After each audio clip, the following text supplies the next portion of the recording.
If blush seems to be more challenging for you these days, like it's too pigmented or it's too sheer or it's gone by noon, you're not alone. Cream blush can be tricky for mature skin, although the formula is actually excellent for us. Today we're testing the Revant Beauty Blush Stick Trio, which is formulated for every nook and cranny that our skin has earned. I'll walk you through each shade and demo some easy techniques and share what actually works for getting the longevity that you prefer when you're wearing a cream blush. If we haven't met, I'm Amy. I'm a makeup artist, a beauty educator, and a longtime corporate gal, and I make beauty content for Gen X women who want smart, effective products that respect your time and your skin. Think of it as beauty with a strategy because that's how we want to operate. So I've already applied a stick foundation and a concealer. What I'm going to do next is I want to walk through a color swatch so you can see what these three colors look like before we talk about application technique. Okay, so the first one we're going to color swatch is called Dusty Rose.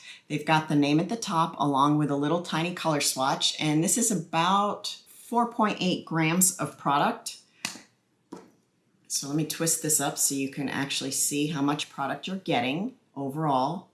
Not bad. So I'm going to swatch it on the inside of my wrist. This is more of your neutral everyday color. So we're going to just swatch it right here so you can see.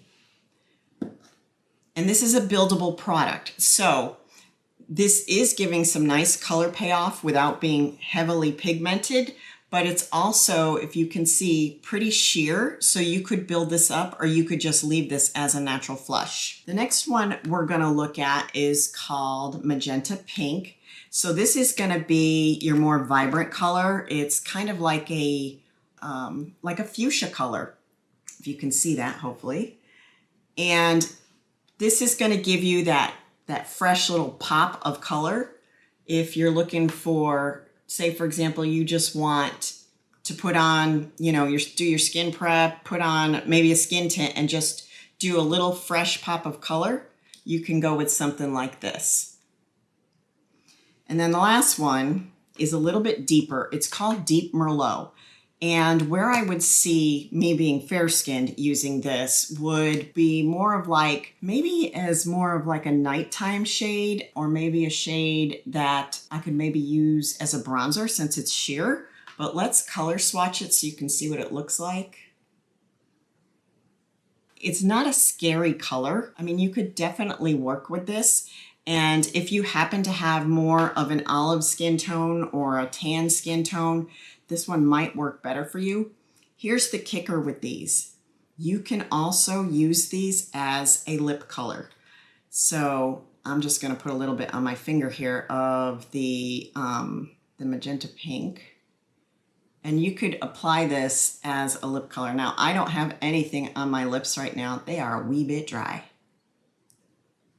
So, but I mean, I love multi-purpose product. But let's get into some application technique. So when it comes to application technique, you have options. Use what you're comfortable with. So for example, if you want something more pigmented, I would use a more dense brush. So this one here, one of my favorites for dense brushes is the BK Beauty 109. If you want something a little bit more sheer and feathery looking and just like a light flush, you can either use a fluffier angled blush brush. This one is from Delium Tools, and this one's called the Slanted Blusher. It's number 962, and you can see how that's got that angle. Or you could just use a beauty blender. If you want to just maybe dampen the beauty blender, you can dampen it with one of your setting sprays. You can dampen it with water. If you want a more diffused look, you can, what I would typically do, I don't ever go in straight to the face, but maybe put it on the back of your hand, and then you can just diffuse the edges and diffuse the product. So for today's application method, I'm actually gonna take and put my brush directly to the product. Before I go directly into my face, I'm actually going to work this on the back of my hand so that I don't have too much product in one spot on the brush.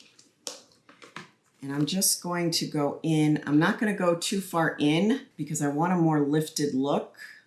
So I'm just going to go in with a tapping motion And as you can see, it's very light, right? It's very sheer, but I don't mind that because then I can build it up. If I even wanted to layer the shades, so say for example, I wanted this magenta with maybe a little bit of the dusty rose mixed together, I could absolutely do that. So I'm gonna take a little bit more.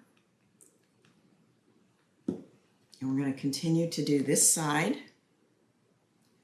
Now, longevity, part of what contributes to longevity is how you've prepped your skin. So there's a couple of things you can do. Number one, make sure that whatever skincare, sunscreen, whatever you have used in the morning, that you let that set for a bit before you start going in with your makeup. When it comes to your foundations, you could actually, there's a couple little different things you could do. You could take like a setting mist, something like this Milani. I am also a huge fan of the Makeup Forever Mist and Fix. You could take that and spray before you apply the blush to set the foundation so that you know that your foundation isn't going to get picked up. You could even do a little bit of powder just in the area where you're going to put the blush, but to keep the number of layers down, what I would recommend is, now keep in mind, my foundation has been sitting on my face for a little while today because I was doing some errands before I decided to film. So I'm just going to leave this like this for now, just because I just want that hint of color, right? And a trick that you can do is, I've got a little bit of setting powder in this lid, and this is a very light powder, and I have a big fluffy brush. Now, I'm going to take and I'm going to swirl this in, right? So I've got plenty on the brush itself, and I can either warm it up in the back of my hand, but another trick that you can do is if you take a tissue and you split it apart to where you only have the lightest ply of tissue, and you come and you just lay it on your cheek. I'm not really touching the cheek, but I'm tapping that translucent powder into the tissue so that it kind of sets it, and it also is diffusing. Now, if you're not comfortable with doing that, you can absolutely just go straight in with the translucent powder. Let me just get a little bit more here. And I'm going to warm it up in my hand. And then I'm just going to go along the edge of the blush.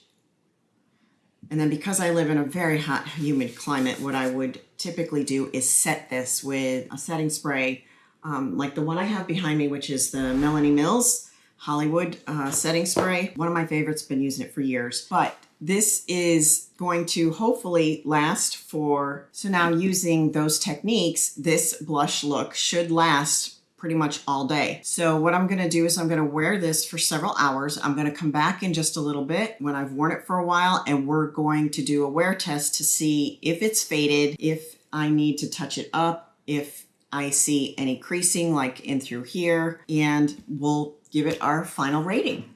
Okay, so it's now been about 6 hours. I'm trying to get the lighting just as close to what it was earlier.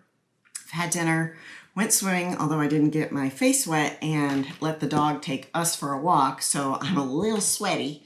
But you can see that the color is still pretty flushed and vibrant, just like it was earlier. This is the side that I treated with translucent powder, and this is the side that I did not treat with translucent powder. So the side that I did not treat, and there's no setting spray on my face at all, I think is a little bit more faded, a little bit, not so much patchy, but maybe just a little bit like right in through here.